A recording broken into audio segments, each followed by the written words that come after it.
Hello বন্ধুরা, সবাই কেমন আছো? আজকে আমি সর্ষে ইলিশ বানাতে চলেছি। তো এর জন্য ফার্স্টে পাটায় আমি সর্ষেগুলোকে খুব ভালো করে বেটে নিচ্ছি। তো সর্ষে বাটা হয়ে গেছে। এবার আমি এখানে কটা কাঁচা লঙ্কা নিয়ে নিয়েছি। তো কাঁচা লঙ্কাগুলোকেও খুব ভালো করে বেটে নিচ্ছি। শিলনোড়ায় মশলা বাটলে এটার টেস্ট খুব ভালো আসে, এই জন্য আমি শিলনোড়ায় বাটছি। এবার এর মধ্যে মাছগুলো হলুদ লবণ মাখিয়ে নিচ্ছি। তো মাছে হলুদ লবণ মাখানো হয়ে গেলে এর মধ্যে আমি সর্ষের তেল দিয়ে আবার একটু ভালো করে মেখে নিলাম। এরপর বেটে রাখা সর্ষে, কাঁচা লঙ্কা আর একটুখানি জিরের গুঁড়ো মাছে খুব ভালো করে মেখে রাখলাম।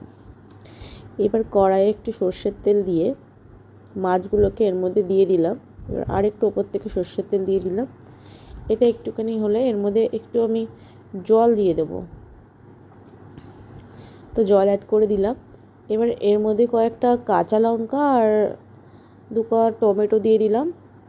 তো মাছটা হয়ে গেলে এর ওপর থেকে একটু ধনেপাতা সাজিয়ে দিলাম, এটা দেখতে সুন্দর লাগার জন্য, আর একটা ফ্লেভারও আসে ভালো। তো এটা একদম রেডি। তো এটা এবার টেস্ট করে দেখা যাক কেমন হয়েছে। তো সর্ষে ইলিশ খেতে কে কে ভালোবাসো অবশ্যই জানিও।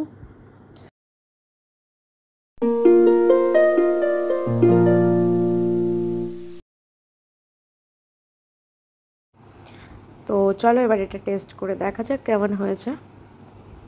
তো একদম গরম গরম ভাতের সাথে এরকম যদি সর্ষে ইলিশ পাওয়া যায়, একদম একটা লোভনীয় খাবার, বাঙালির তো খুবই প্রিয়।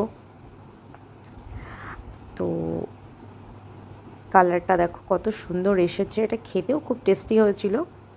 যাই হোক, তো ভিডিওটা ভালো লাগলে একটা লাইক করে দিও আর আমার চ্যানেলটা সাবস্ক্রাইব করে দিও। আর সবাই খুব ভালো থেকো, টাটা।